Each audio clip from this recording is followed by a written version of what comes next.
ให้โย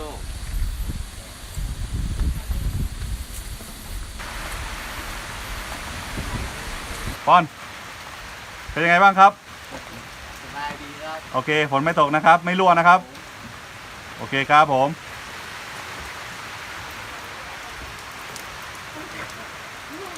ตอนนี้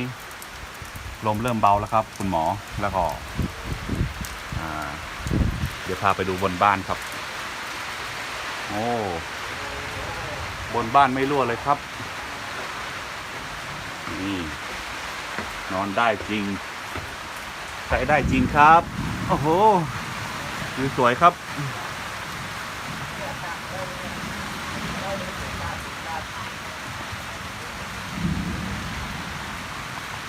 หมู่บ้านชนเผ่า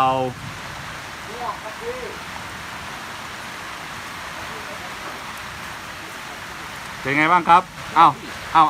ทำไมครับอ้าวทำไม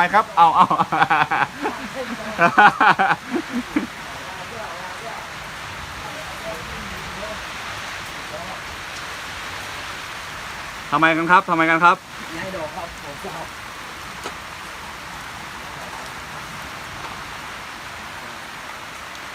ฝนตกชุ่มฉ่ำครับวันนี้ เดี๋ยวอยากไปดูยาง